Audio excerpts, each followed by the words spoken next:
Welcome to Windows on the World. As usual, we're in the middle of a field and the microphone's crashed, but apart from that, everything's fine. We've just been to a debate at a festival called the Levelers Festival, which is Beautiful Days. They call it Beautiful Days. I think it's run by the band called the Levelers. And it was a debate between Piers Corbyn and a climate scientist who seemed to have quite a lot of his pupils in the audience. As usual, Piers is still talking backstage, reveling in his glory. In actual fact, it was a bit of a prejudiced audience, and we did win a few people over. However, what was interesting was that the chap was talking about the IPCC, and we really should have brought up how flawed their documentation is, especially their documentation put out over the past 5 years, with things called the AR5 and the AR4 document which preceded it. I've read all of these documents, and anybody can actually read them. Everybody should read them, or at least the summary document, because nothing that they've predicted has come true, and their models are wildly exaggerated. However, that didn't seem to bother the audience tonight because they hadn't actually read them. But I'm here with Sandy Adams, and we're broadcasting live from the festival Beautiful Days. So Sandy, you were there this evening. We're going to talk about our talks in a little while, but you were there this evening. What did you make of it all? Well, it was difficult really, because it was quite obvious that this guy, he's a senior lecturer at Exeter University, and he had brought a load of his students with him, so it was very difficult. A very young lovely audience who obviously was supporting their tutor or their lecturer, and but there were a lot of really amazing sort of free thinkers there who and at the end of it they did do a thing and said, look, is there anybody who actually has changed their minds about climate change? And 4 people put their hands up, and he said, well, have you changed your mind to the pro IPCC debate, or Piers Morgan, Piers Corbyn. Don't bring him into it, Sandy. I'm so sorry, Piers Corbyn, and of course all of the whole 4 of them said Piers. They changed their minds. So I thought that was quite interesting in a room that big to have 4 people completely change round. But even so, it was quite a big audience, and a lot of them were students of Exeter University. Anyway, it was quite interesting. It was, but I feel that more has to be debated on this, and that's what we're doing here, really. Yeah. Well, exactly. Yes, I'm trying to find. I've got this tethering to my phone, and I've got a tablet now, and it doesn't matter wherever I go to, the reception's always really bad. So we've actually tethered to Sandy's phone tonight. So I've got all this technology around me, like a little mobile studio, but no signal, And we went up to the top of the hill. Well, it's very uneven land here, and I went up to try and find a more smooth bit of ground, and ended up basically burning the brakes out and rolling down the hill again. So I suppose it's all good fun up to a point. But we've been doing some talks as well. Last night we were at a festival called the Sunrise Festival, which is on some land in Pontrilas, which is near Hereford. And that was quite a good turnout. It was a Saturday night, so obviously everyone's out to have fun and see bands.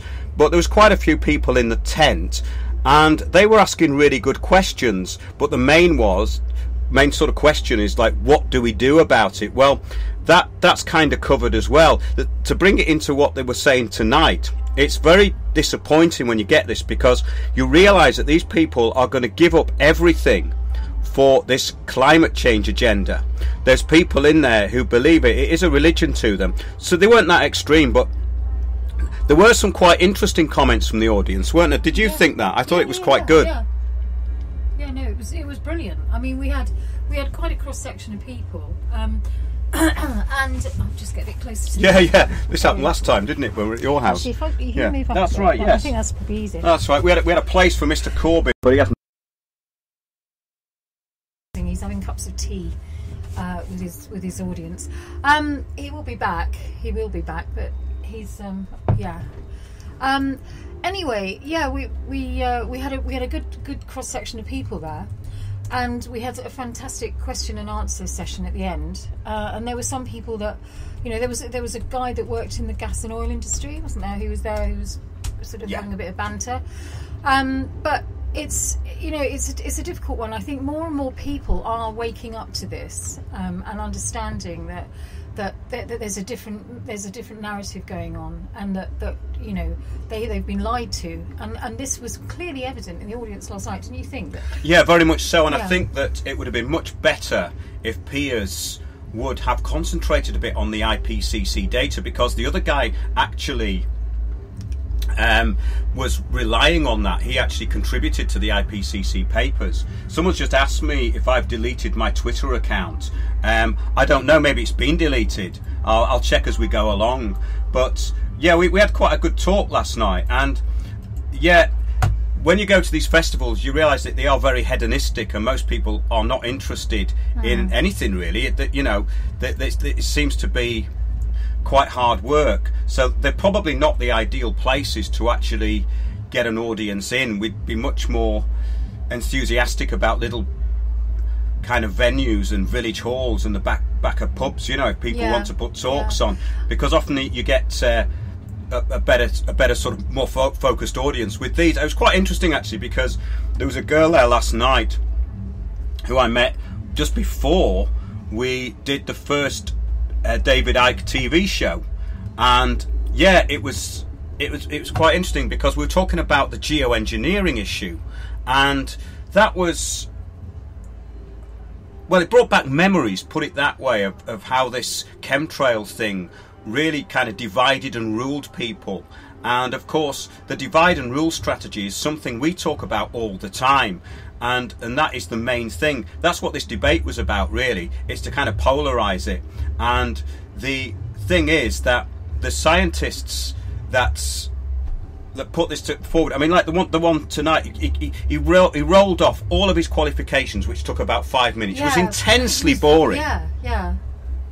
Yeah, he was, and he was quite, I have to say, he was a bit smug. But this guy is being paid to churn out this stuff. He's on a payroll, and anyone in education who's in universities, they've usually got their own, they're being paid to put out this information and teach people untruths. But that's the world we're living in at the moment, and it's up to us to try and wade through that and bring the truth out. Well, yeah, I mean, the thing is that last night we got some very interesting questions. Tonight with Piers, there was some quite interesting questions. However, the thing I think about it is that he was talking about basically scientists, and he was talking about sort of peer-reviewed papers. Now, in actual fact, there's loads of peer-reviewed papers that Piers could have brought up, and people like Niels Axelmorner, world leading expert in sea levels, he could have actually wiped the floor with a lot of the things they were saying, because they were talking about sea level rise.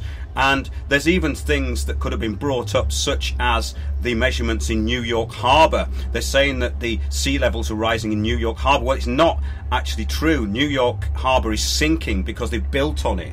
And these sort of things, people would get that very, very quickly. They're so simple, these things. It's a bit like the Pacific Islands that are meant to be sinking, that have had a lot of building on them, and they're actually sinking because they're made of coral. And this is these are sort of basic things that could be brought up, you know, and thrown into the mix, I think. Yeah, absolutely. Yeah, there was this guy did have a lot of